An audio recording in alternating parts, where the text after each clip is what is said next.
What's up, my gnomies? It's Dour Gnome Adventures, episode 11. I am your GM, Ryan, with your favorite virtual table of players. We have Mark. Hey. Brian. Whoop, whoop. Matt. Still have not killed Dimitri. And Dimitri. Working on helping Matt. All right. Who's going to shoot me the recap? Sure. There it is. Unless somebody else wants to do it.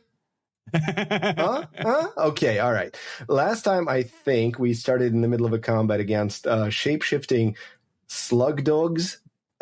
Slug dog cats.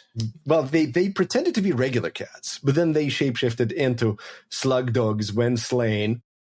When invisible, we tried to attack them. They weren't there, and then they munched on Tad, but died for that. Then we checked out a door and were frustrated by how well it was made and the lock on it, and we realized that we needed to get keys somewhere we haven't looked, and we went back upstairs, got keys, opened it up, found some of the Goromites who had been infected by some sort of a rusting sickness, but not had their minds taken over, so they weren't fallen acolytes. One of them was in good enough shape to talk to, and he spewed what little exposition he could manage due to being weak and sick. Then we deliberated repeatedly over how many of them and how we were going to drag into town and whether, and what we were going to do with a goat, and there was a corpse, and basically, eventually, we ended up in town at Elsie's with all the three. Yeah, I think it was 3 acolytes. And we did go back for the goat, yes, and we got the goat back. And we were, I think, ready to call things for the night at Elsie's. Is that where we ended up? As I looked in Foundry, we did hit the rest button. Okay, but I actually remembered a couple of things that I think in character we should address before going to bed. Okay. Specifically, 1. The acolytes told us that the potions we looted from their infirmary were potions of life or elixirs or something like that. But I think it might be a good idea to double check with Elsie, who has the equipment, to verify what they're made of. Nope, that's a good idea. Probably a good idea, yeah. I had another couple of points I don't currently recall. Right. Verkog, could you perhaps check the gear that Sister Vanda left behind to see if anything else is magical, because the sword was. I thought that we checked all the gear when we found out the sword was magical, but you are absolutely correct that I don't remember for sure, so I will gather everything together and ritual up some detect magic. Oh, no, this is just her armor that she left behind when she went off. And again, I will pile it up and I will put out my little candles and the bird will fly around and we will ritual up and detect magic. All right, so you guys are doing this at night before you rested? Yeah, at night before resting. In terms of next steps, though, I believe we also learned that we would want to head out to the island, of which we can reach at low tide. We have 2 different options as far as getting there. There is a tunnel in the basement that we kind of started to go through, and then we came back. We found out after the fact that the tunnel should lead us to the same place that the standing stones, the standing iron pillars, Ryan? Mm-hmm. Yeah. Okay. So it's an island in the harbor with a circle of iron pillars on top, and it's accessible at low tide by foot, but there are cliffs. Or alternatively, we go back to Stoneholm into the basement and follow the tunnel, which actually had some blood trails leading further in. Another thing I remembered was that in one of the training rooms, we found one of those attachments that go on the armor, that single-use bullrush type deal. But we didn't have the right kit to remove it. And we can ask Elsie if she has one. And we can ask the acolytes if it's okay if we take it. They offered pretty much the world to us if we would help out. Didn't they? They also offered to heal us if we needed. Yes. I mean, right now they're kind of, we don't even know if they'll last the night. Yeah, you don't feel like they'd be in shape to do that probably yet this morning. Hopefully they won't succumb to disease because we gave them their own anti-plague. I think I also gave them one of the ones that I bought. We discussed this. We found 4 of those in the infirmary. We made them drink 3 because there's 3 of them sick. And we discussed leaving an extra dose with Elsie so she can feed them these while we go off wherever we go tomorrow. You don't detect any magic on Sisters Vanda's things that were piled up. And something tells us her full plate will not fit any of us unless 2 goblins stand on each other's shoulders. Correct. It might fit Tad, but I don't know that Tad would want full plate. And it doesn't look like it. It's like stacked in a corner near a mat for like sleeping. So you might expect that she would be back. Oh, that is a detail I was not aware of. Yes. I thought she just dumped it and went AWOL. Well, we still don't know where she went because she went. She could have saying and where she was going, and she just walked into the night, as I recall. Right? I mean, I don't know. She didn't tell anybody where she went. Maybe she stripped and went skinny dipping. That is a possibility. Oh! Did Berger tell her to retrieve some wood from the bottom of the harbor too? Possibly. I think that was the main thing for the night, right? Was you just wanted to see if like her stuff was magical before sleeping? Identify the 2 vials with that we were told are curative. If Elsie can do that. Yes, she is able to look at your vials, and she can take some time to... Yes, the 2 drinky drinks. Yes, the drinky drink. She tells you that those are, in fact, elixirs of life minor. Which mechanically means what? Those mechanically, upon drinking this elixir, you gain 1d6 hit points, gain a +1 item bonus to saving throws against disease and poisons for 10 minutes. Ryan, while I have time tonight, because, we're going to be sitting around, can I study the unusual object? Sure can. Can I get a description? Is there a skill I can apply here? If you tell me religion or nature, I am going to cry. So this looks like a canine tooth bound in leather, a strip of leather, and tied to a strap. Okay. All right. Detect magic on it. I'll put it in the circle with the armor. Sure. You do detect magic. I don't even remember where we grabbed this. Occultism, Arcana. I am going to get used to this. Downtime. I eat some disreputable mushrooms and roll a 17. Yes. And you identify that as a wolf fang.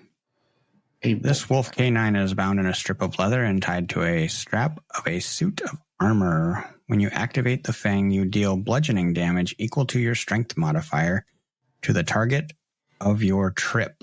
Ooh. This is a talisman. It's consumable, so it's a one-time use. You'd have to affix it.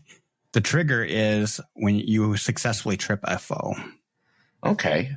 Cinderspark, would this work best for you? Is it a goblin weapon? It came from a dog. Oh, no. Yeah, no. I give this to Tad.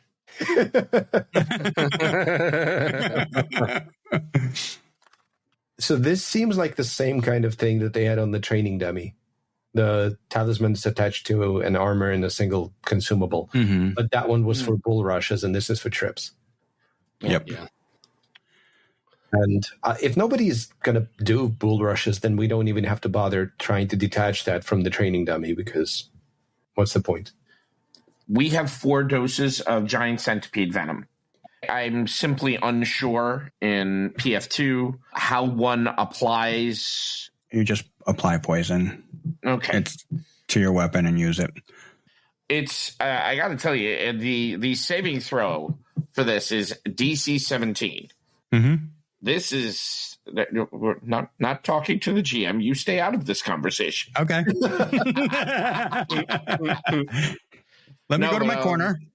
You stand over there. No,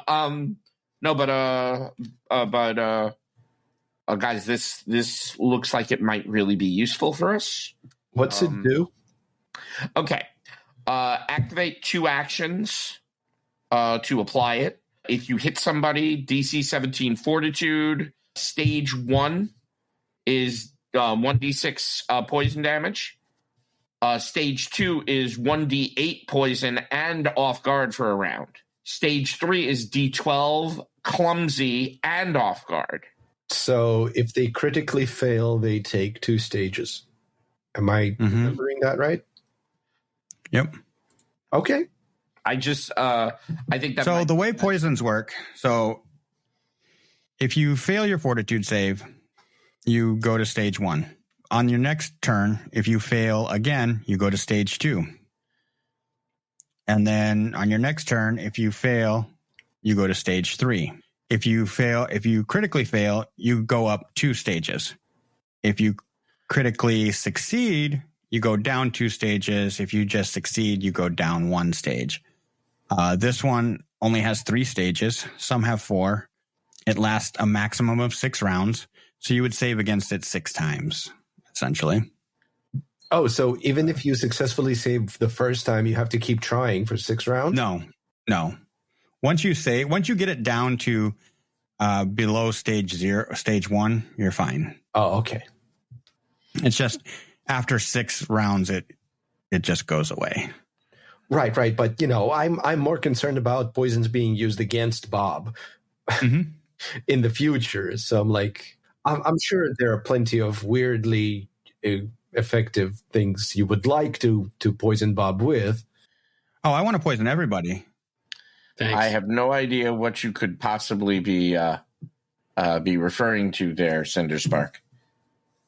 No, never mind. Bob. Now everybody's Cinderspark, huh? Everybody's Cinderspark. Everybody's Bob. All right. You guys bed down for the night. You get a restful night's sleep. The sun begins to rise, coming through the windows, waking you up. When you guys wake up, Cinderspark, you feel some aches and pains, and I'm going to need fortitude save. This is unusual. Oh, dear. I'm not that old. In Goblin years, we might be. Fortitude save, huh? Mm-hmm. Well, don't hate me. Sometimes you roll a 1. Sometimes you roll a 1? Yep. Do you have any hero points? Do you have hero points? Yeah. Do you feel like a hero? I don't know. I need a hero. Well, I think you can spend 1 hero point to re-roll that. I am very well if you aware. want. You don't have to. I'm not going to. Okay. All right. So you wake up feeling achy, and where one of the 3 heads bit you. Uh-oh.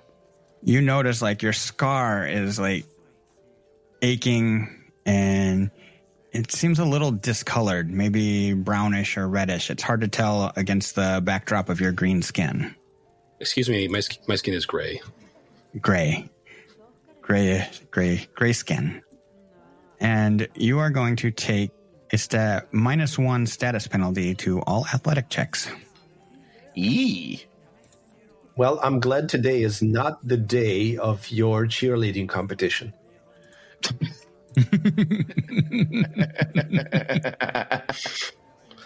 How would I apply that on the sheet? Cheerleading? Yes. Rah, rah, rah, rah, spoon. And this is from the wound inflicted by what? The severed heads on the sticks that we met on the top of the roof. Oh, yeah, that's actually part of a recap that we didn't mention because, what's her name? Elsie recognized the pirate hat that one of us is wearing. Was it Rakag? Yes. Mm-hmm. As the captain's hat. So it looks like the merchant who came in on the Thessalonian ship brought the captain and at least 2 others from the ship into the keep, had them killed there, and turned into undead.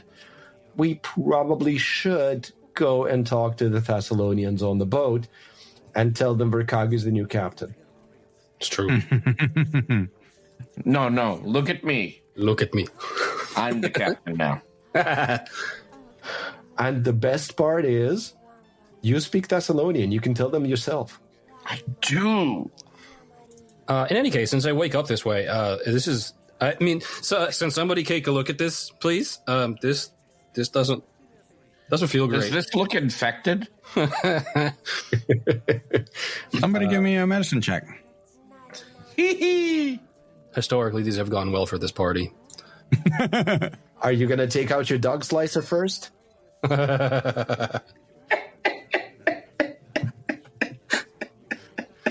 And what did we roll? I got it too. For a total of 5.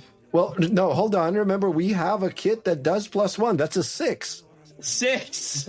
A 6. That is not a critical failure, but you don't identify it. Okay. Tad rolls a 16 for a total of 22. Ooh.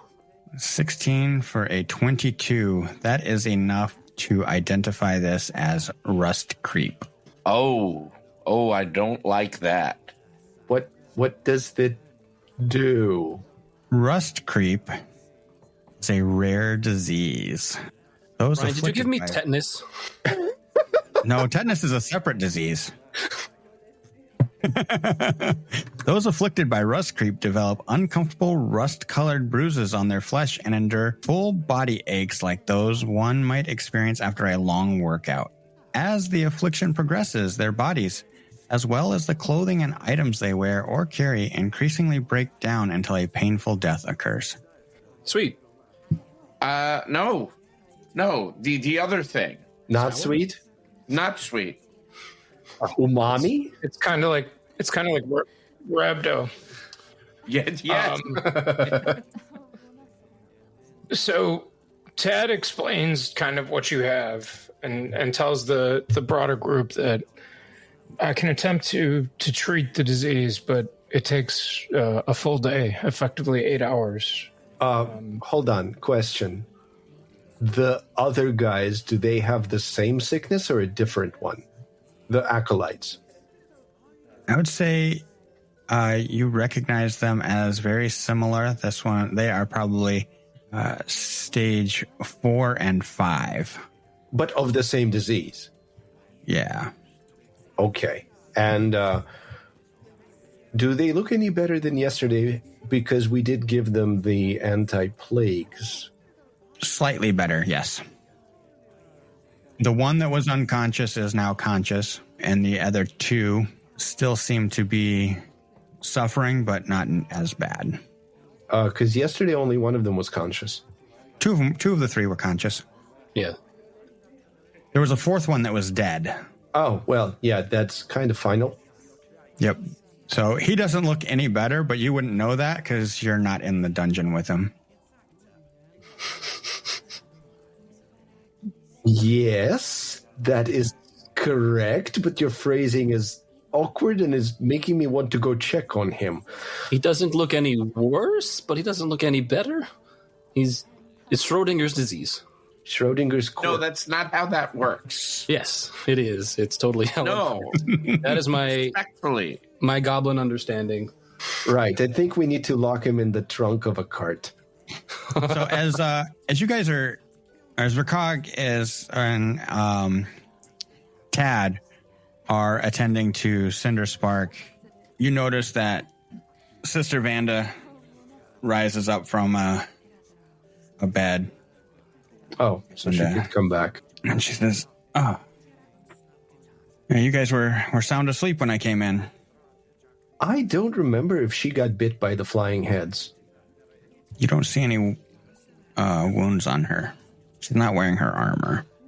When did she come in? Well, she did just say while we were asleep. But are you asking her? That could be like 10 minutes ago, or it could be like a few hours ago. She's rising from the bed just like you guys were. She was covered. That doesn't mean anything.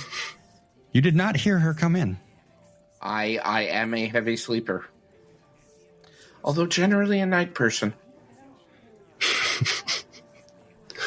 It was a long first day in Iron Harbor. Yep. First full day, yeah. And she says, "You guys okay?" No, I got some grody thing going on here. You want to look? It's in your sparkle shit of them, their arm. Oh, that bite doesn't look good. No. Doesn't feel too good either. Anyway, where'd you go? I went and talked to the townspeople. In the middle of the night? And what did you tell them? I told them that you spared my life, and that there's something going on within Stoneholm. Some kind of cult has invaded. Okay, I don't trust her, so I think it's perception to see if she's lying. Yeah. All right. But you don't trust her in general. Yes, but I want to know specifically if in this instance she's lying to me more than just breathing. Because I think she just regularly lies. And this might be higher or lower than the usual amount of lies. I'm getting lost in my own analogy. Anyway, with an 8, I'm fairly certain it's the regular amount of distrust. Yeah, you're pretty certain she's lying with an 8. Sorry, I'm not a morning person. I'm not going to start with her right, like not before I've had breakfast. Okay, maybe after I've had breakfast, I'll have enough energy to dig into her. But right now, no breakfast. Elsie, what's in the pot? Does it smell like something's cooking? Yes, you smell, of course, the same smells of bread and oats. Okay. Does it look like there's anything to be cleaned up? Like there's any messes? Because I'll just cast Prestidigitation. Blah, blah, blah, blah, blah, blah, blah. Yes, that's the verbal component. Yeah. it looks clean. Nobody's really been in. It's still early in the morning. The sun's just coming up. It's about 7 a.m. You know, Bob, you could actually just wash the dishes. I could, but this is kind of like what I've developed so I didn't have to at Elder Ordwy's, my adopted mother's bar. Like, she would tell me to do chores, and I'd go and do them magically so I didn't have to. Now, Always cutting corners. Yes, I understand it might take more strenuous energy to keep casting and concentrating on the thing, but it kept me from doing anything else, so my mother counted that as a win. That's fair. Just have a seat. I'll bring you breakfast. Thank you, Elsie. Yay. Breakfast sounds amazing. Some oats and a pie? Yes. Gladly. 10 minutes or so later, she comes back with fresh baked pies, a slice of bread, and a bowl of oats. Lovely. For each of you. Delightful. Can I have some of the burnt stuff on the bottom of the pot, please? She kind of gives you a little bit of side eye. It's extra flavor and spice. If you would like. And I do. And she scurries off and comes back with another bowl, and it's just the burnt off the bottom pot. Brickcog goes into his bag and gets some Goblin hot sauce.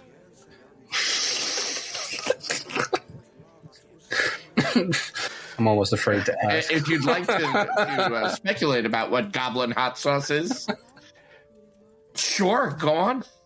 Honestly, I think that's a good idea. At this point, I imagine that you've grown these peppers yourself somewhere behind a dumpster. Right, it's distilled out of the juices of the dumpster.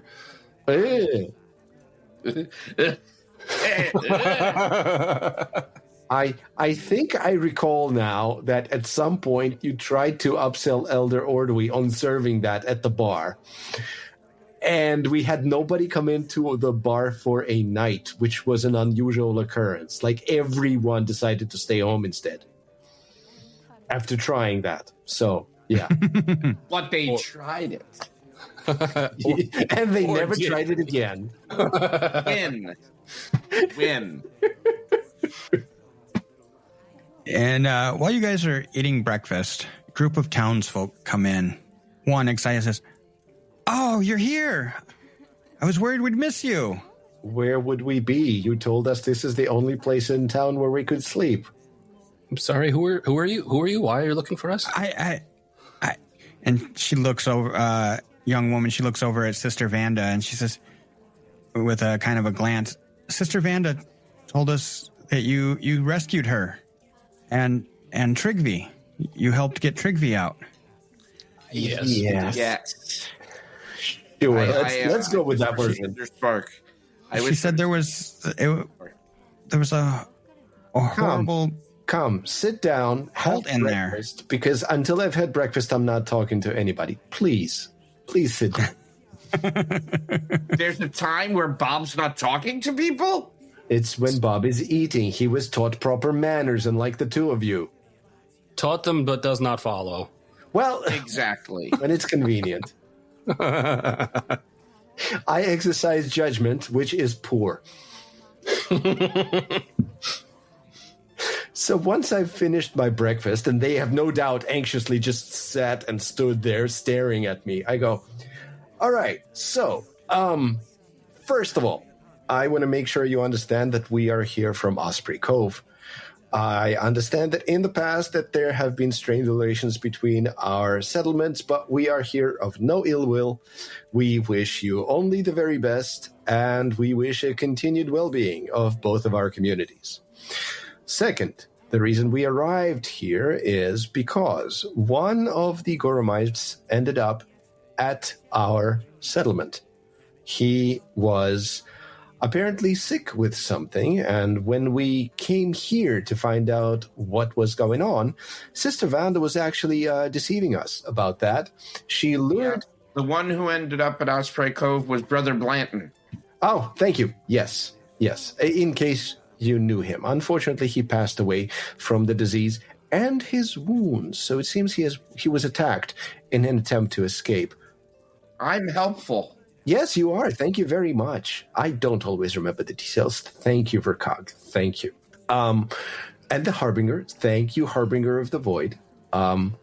We did get some breakfast for the Harbinger, right? The Harbinger needs to eat too, otherwise it turns into the scary thing. We definitely hell beast. Right. You aren't anyway. Until you've had a Snickers. Sister Vanda was actually deceiving us about what was going on. She apparently lied to one of the elders of Osprey Cove, Elder Ordwy, who is my adopted mother. As of right now, Elder Ordwy is missing because it appears that she has been taken prisoner and or kidnapped by the Thessalonian merchant who rolled into town a week ago. This same Thessalonian merchant appears to have also infected the keep with something. So as of right now... The merchant is named Mitramar. Thank you. Thank you very much, Vercog. I don't always remember these things. So this Mitramar is currently at large, and we are going to attempt to apprehend him and retrieve Elder Ordwy. As I'm sure you understand, having one of the heads of government from a neighboring town go missing, kidnapped, potentially murdered would be a bad thing. So we want to prevent any bad things from happening. As of right now, Sister Vanda is probably not the most trustworthy person because she had lied to us. Bob. Yes. Can you let the young lady speak? She didn't really ask for our life story. Oh. Well, like I said, she's sitting there, like her mouth agape. Yeah. Should I roll performance? No, she's just like in awe that you about all of it. She's like, what's your name? Do you have a name? What's your name? My what? My name is Betty. All right, Betty. So, since it appears that everybody in town elected you to be the one to speak, congratulations. You're being promoted. You are now the This is really a lot. I can't handle it all. It's okay. Bob, You'll rise to the challenge. Bob. This is very overwhelming. Bob, don't make me have the bird sit on you. You know what? Why don't you clean up these dishes after breakfast and we can talk to this nice young lady? You know what? Fine. It makes me calm down. It feels like home. Sure. Yeah, I'll go do dishes via prestidigitation. She's just kind of sitting there. You guys went through all of that? Yeah. There's also a goat. Can I pet it? 100%. Absolutely. I'd like to pet the goat. Wouldn't we all? Okay, let's go pet the goat. And she follows you out to the goat. Petting zoo therapy. Mm-hmm. So you go out to the goat. Mm-hmm. So this is much more my speed, less intense. Yeah. Bob could be a lot. Yeah. Is he always that intense? Yes. He's think of him as kind of like a theater kid. Yeah. That was actually a base level of intensity for Bob. It goes up. Yeah. I was off my Bob game. before I coffee. hadn't fully had my breakfast yet. I was off my game. Go eat. I'm cleaning dishes. Okay, Bob. He's just yelling from the kitchen. So yes. Thank you, Betty. I just wanted to meet the heroes. You guys are like heroes, right? Yes. Yes. Wouldn't say that. I mean, you saved people. That's heroic, right? Okay. I kind of whisper to the bird, "Are we heroes?" Bird says, Cinder Spark will say in Goblin, like, I've never felt like a hero before. I listen. We got free breakfast. I'm okay with somebody calling me whatever. Do heroes get free breakfast all the time? Maybe.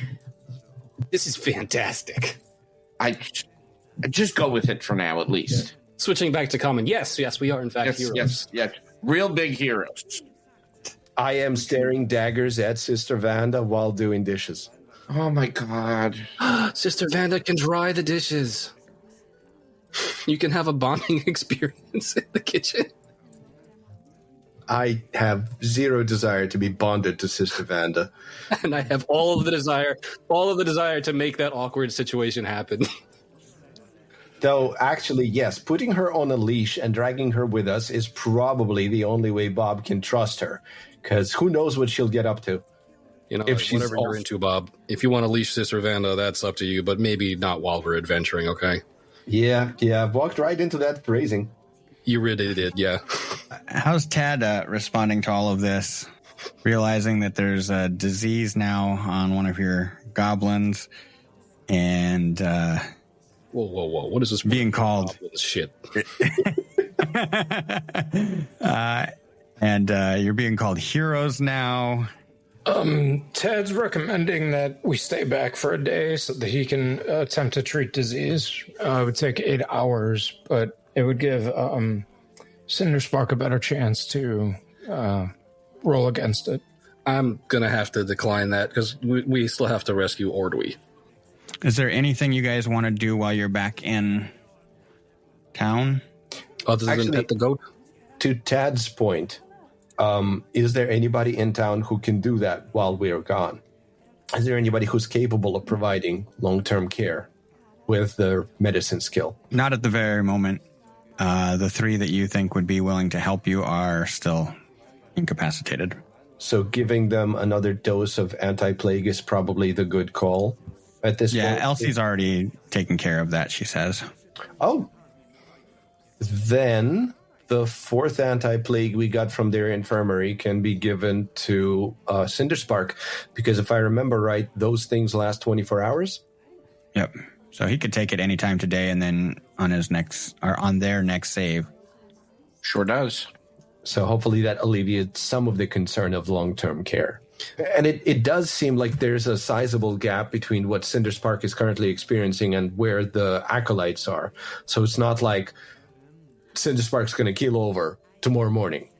Right. Yeah. Like they're just a little sore at the moment, so it's not that bad. But that also You think they've been experiencing this for about a week now. Yeah. So that also explains how come Verkog, what was the name of the brother who ended up at Osprey Cove? Blanton. Thank you. But that does also explain how he was able to make it while suffering from the disease. He probably left before it got to the crippling stage. Yeah, and he was actually wounded. Mm-hmm. The crossbow bolts didn't help. Right. Those are detrimental to your health, I've heard. Yeah, that doesn't help. I'm not too keen on human anatomy, but I'm fairly certain the crossbow bolts aren't just naturally occurring. They have to be inserted violently into a human in order to stick. Yeah. Yeah, you guys are welcome to go back into Stoneholm. You can explore the cave. You can go to the Thessalonian ship with your newfound hat. And head, and I'm wearing the scarf, okay? And your headscarf. Yeah. I don't. Yeah, I would like to. Third one. And you'd heard rumors about somebody living in the ruins, the manor ruins, as you're entering town. Actually, seem like much of a priority to. Thinking back about that rumor, we had actually heard two rumors at about the same time, and one of those rumors was about a hermit who lived at the fishing shack. And then we heard that he hadn't been there for a while. So it's entirely possible that hermit moved to the incomplete manors instead of the fishing shack. Just saying. Yeah, but do we really want to look into that stuff with time ticking on Elder Ordway? No, but probably stopping by the Thessalonian ship right now while we're in town is the fastest we could find out more details about this Mitramar dude. I mean, he came by the boat. At the very least, there should be a cabin of his that he used. Maybe he left something behind. Okay, let's. I think that's worth a stop. Yes, that I agree with. So you guys finish up breakfast, and you head over to the Thessalonian ship. You begin walking down the dock. There's a long walk down the dock. Because why wouldn't it be? It's a long walk off a long pier. Long walk down a short pier? No. This one's long. You said it already. Yep. No takesy backsies. The long walk off a short pier is what Bob needs to do to find the lumber at the bottom of the harbor. Right, but we have a potion of water breathing, so you can find the lumber. That is true. That was the first item we ever found. That's right. I literally can drag the lumber back to Burger and go, so hey, I found it. But maybe wouldn't he be surprised? As you're walking down the pier, you see there's some activity on the boat. People moving about. Okay. There's somebody kind of hanging, like leaning over the rail on the front. Looks like he might be standing watch, stretching something. And then he just kind of disappears. He backs away from the railing. You keep getting closer and closer, and suddenly there's several people at the rail. Are they pointing at us and talking? Yes. Okay. Can we hear their speech? Is it common? It's hard to make out from where you're at. Well, they're not shouting. They're talking amongst themselves. A figure comes from behind wearing a hat, not too dissimilar from the one that Verkog is wearing. And she says, "Halt there, please." Which hat is fancier? Mine. The one Verkog is wearing. It's a captain's hat, not a witch hat. And she says... She says in common, though. Yeah, she's speaking in common. Where did you get that hat? What did you do to the captain? We didn't do anything to the captain.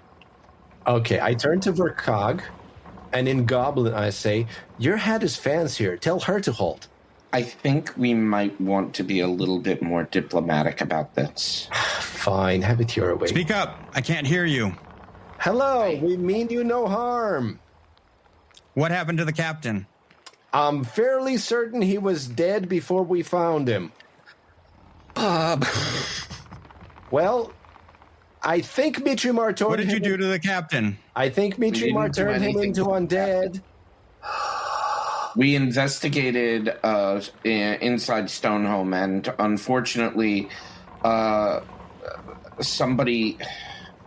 the inhabitants of Stonehome, and possibly Mitrimar, the passenger that you brought from New Thassalon, was involved in killing your captain and several of your crew members who were invited inside. One of them bit me. It was actually kind of rude. Do you want to continue discussing this out here, or can we get somewhere closer? Like, so we don't have to shout at each other. And she just waves at you to come this way. And then she points to the gangplank. Sweet. All right. I don't think I've ever been on a boat this size before. It's true. It was just small little fishing boats. And this is a human woman. She's standing probably 6 feet tall. She's probably eye to eye at least with Tad. Wow, you're tall. We need to put Verkog on somebody's shoulders in order for her to be eye to eye with him. She looks at Tad. You're the leader of this bunch? I'm the tallest, but I cannot figure out a way to lead them. Except into traps. I apologize for being blunt earlier. We found 3 undead wearing the headgear that appears to have belonged to your captain and 2 members of your crew. And I point at the hat that Verkog is wearing and at the bandana on Cinderspark. These undead? You see about 6 other crew members wearing similar bandanas. The undead attacked us with no provocation on our part. We had no idea who they were.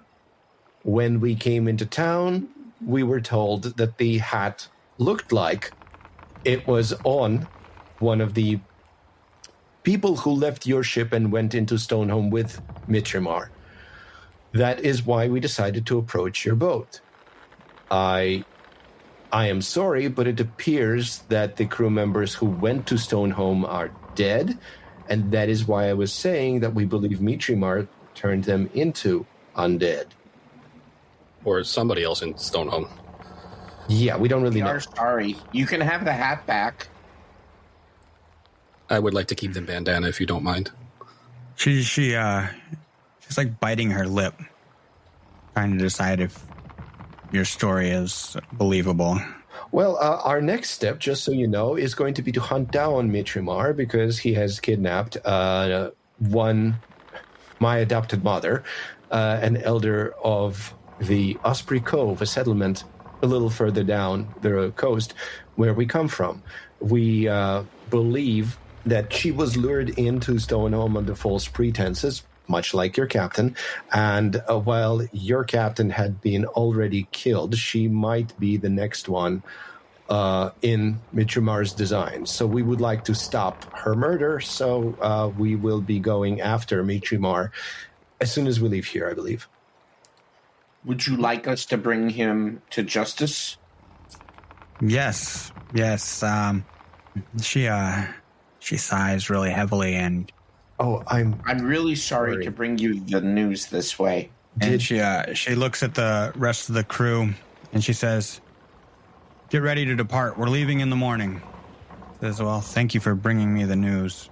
Actually, may we talk about your voyage and Mitrimar in particular? We'd like to know as much as we can before we go. Did he have a cabin? Yes. Can we look? Maybe there's information in there that will help us. By the way, I'm Cinderspark. This is Bob. This is Verkog. Oh, that's Tad. So sorry. Where are? And that is the great harbinger of the void. Croc. I'm First Mate Janice. I guess Captain Janice now. Janice, then this is yours. No, that's Captain Perios. I'm sorry. Did you have a personal relationship with the captain? That would be personal, wouldn't it? I Ryan, did you say Berio or Perio? Perios. Perrios. I'm very sorry for bringing this news to you in a tactless manner, and I apologize. Well, thank you for your concern. I can take you to the captain's quarters. Allow you to take a peek. Is that where Mitrimar stayed? No. But the captain's quarters could possibly also help us. I should tell you, Mitrimar came on board with some cargo. Is it still here? No. Okay. And they had come back in the middle of the night. Well, the next night, unloaded it. Okay. I don't suppose you know what the cargo was.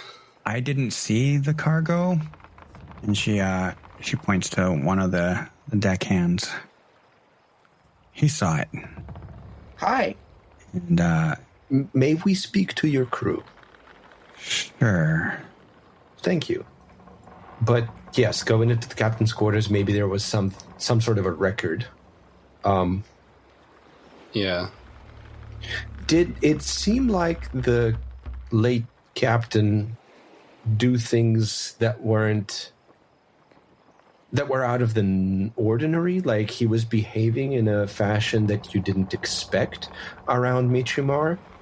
No, there was nothing out of the ordinary. We typically run merchant stuff. We didn't this time. We brought Mitrimar, a small crew of his, and his one large cargo. When you say a small crew, he had how many with him? Maybe 6. Thank you. That's useful. To be clear, we have not actually encountered anybody in combat that wasn't a Goromite or a Zomi besides the shape-shifting dog slugs. It's a good point. Does she recognize anybody by Azomi's description? And she says, yes. Well, she doesn't. She recognizes the mask. You explain the mask. Well, I have the mask. I can show her the mask. Yeah. And she looks at the mask. Yes, somebody was wearing that mask the whole time. That was strange. Yeah. Was there only one of them in the mask? Yes, just one. But from that description, it sounds like probably needed to hide his face. Oh, yeah. Yeah, I would say so. Yeah. It was not an attractive face. Ugh. Yeah. Did you say that Mitrimar had his own quarters on board here? Yes. So we'd like to examine that as well. Yeah, well, right. Yeah. First thing she does is take you to, well, she points out the mate that had seen the cargo. Yeah, had seen the cargo. Yeah, Cinder Spark will definitely like to talk. Yeah, so Madriga, what kind of cargo was it? As you said, Jenna said you had seen it. Well, I went down to the cargo hold and saw somebody messing with the box. You couldn't see in, but they had pulled a slat off of the box and it looked like they reached in. Okay, and then put it back. So I went back down at night, and I removed the same slat, and I looked in there, and there was some kind of beast in there. Okay. What did it look like? The thing that I saw, it had some kind of fungal growth on it, and 6 legs with a tail, kind of wolf-like. Ew. With that in mind, can I roll a recall knowledge? I will roll for you. Okay. You look at your... And after that, I would like to do the same. Ditto. You're all going to roll recall knowledge? Yeah, why not? fungal wolves are very, very rare kinds of wolves, especially the ones with pseudopods. I mean, I think all three of us are just going to roll goblin lore to verify it's not a goblin. It's not, but it's sort of a dog. You make a good point there, Cinderspark. Is that really... Those are the categories we're going with are dog, not a dog. No. It's goblin, dog, horse. Those are the three important ones. Everything else is secondary. Well, and fire. Let's not forget the fire. Well, yes, but fire kind of... Well, no, it does travel on its own if you get it large enough. All right. So you guys, none of you were able to succeed on that. Okay. Would Bardic lore help in any way? Roll Bardic lore. No, it did not help. Okay. I don't remember any songs about that particular description of a beast. Yeah. So you also got to remember this guy was looking into a dark crate in a dark room. Fair. Yeah, but how big was the crate? 6-8 feet. So the thing that he saw is probably like goblin sized or human sized? Probably more like human sized. Okay. And the dog slugs that have a name that I don't remember, they were more like goblin sized or smaller? Probably goblin sized. Okay. So that was the only crate that was in the hold, or was there more cargo? That was it. Okay, let's go down in the hold. I want to see Mitramar's. Yeah, you go down. She takes you down to Mitramar's quarters, and it's empty except for a bottle. Looks to be a wine bottle. Okay. Can I give the room a search? Yes, good call. All right. Searching is just perception? Yes, sir. Do you want to roll that, or should we? Go ahead. 23.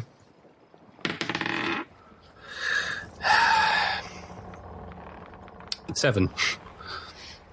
Anybody else?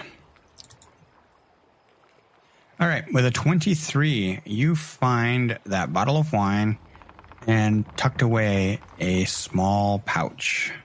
Okay. This pouch you pick up has coins. Oh, well, okay. That's kind of expected. I guess it's a money pouch. What kind of make, if that matters? It looks like a generic leather. No, the minting of the coins, I think he means. Oh, yeah. Go ahead and give me a society roll. Actually, I will share it with everybody because somebody else might have better society than I do. I think I have society at +5. Okay. I have it at +7. You probably do. Oh, yeah, 21. That's better than my 10.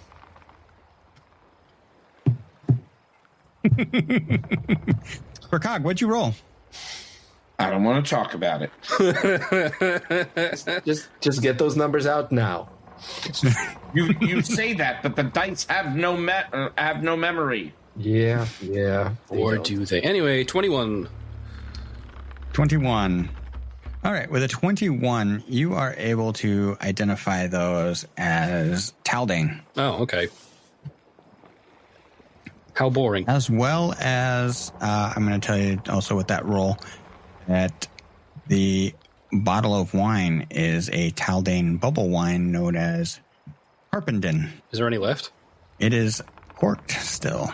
Oh, sweet. Taking it. So it hasn't been opened. Correct. Maybe he left it here as a celebration for when he comes back.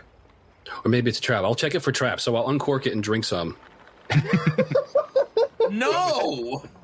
Within the room, you don't find anything else. You check the cork for traps first. No. To Caden Kalian. Bottoms up. Fair.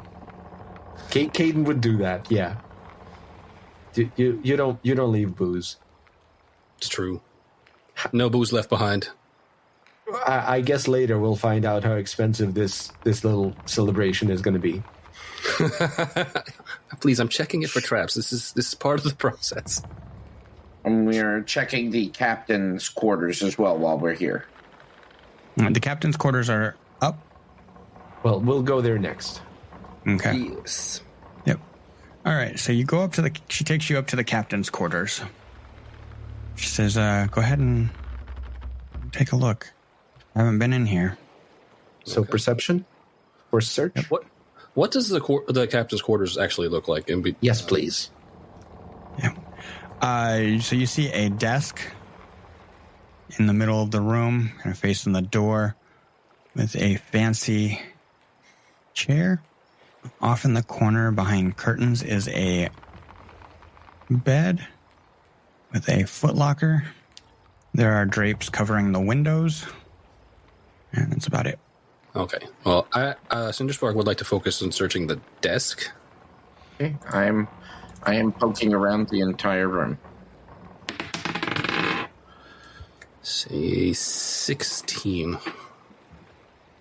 With a 16, you find on the desk a logbook. Yes, we should look through that. I got an 18. I don't know that makes a difference. I got worse than both of them. Fabulous.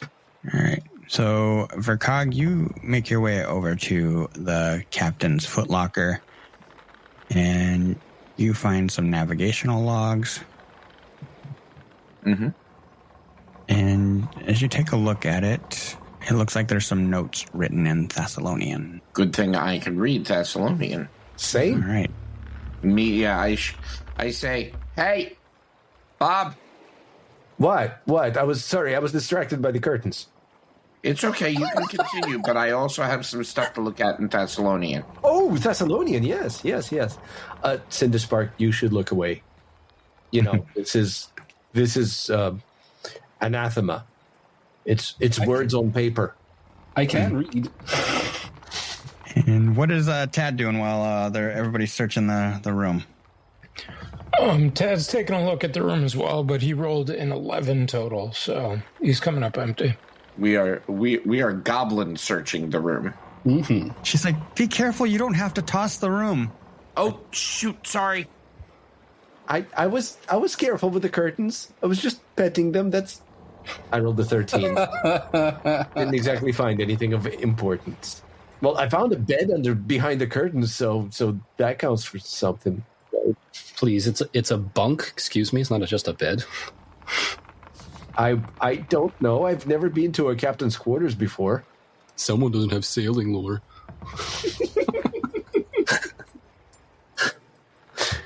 I mean, I've heard of them in Bardic Song. Anyway, let's read.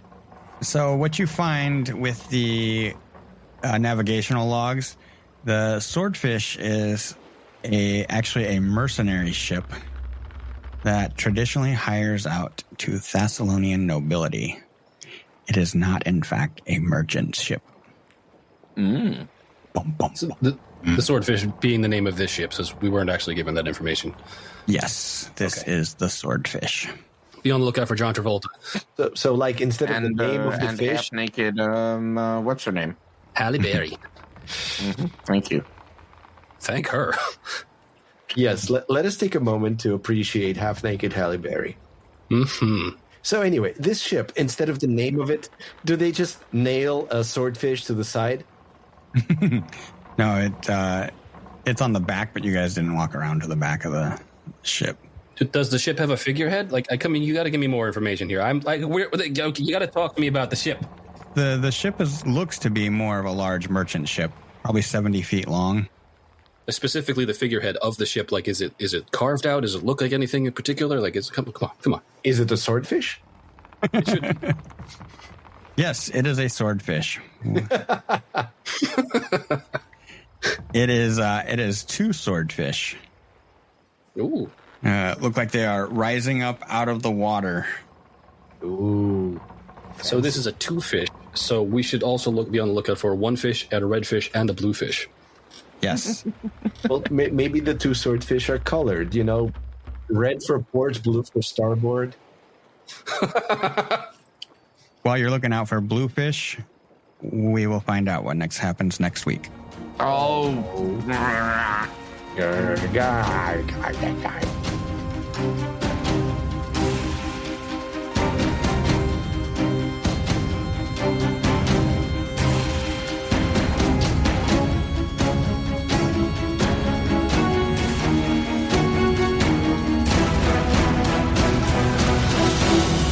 Thank you for listening to Dour Gnome Adventures.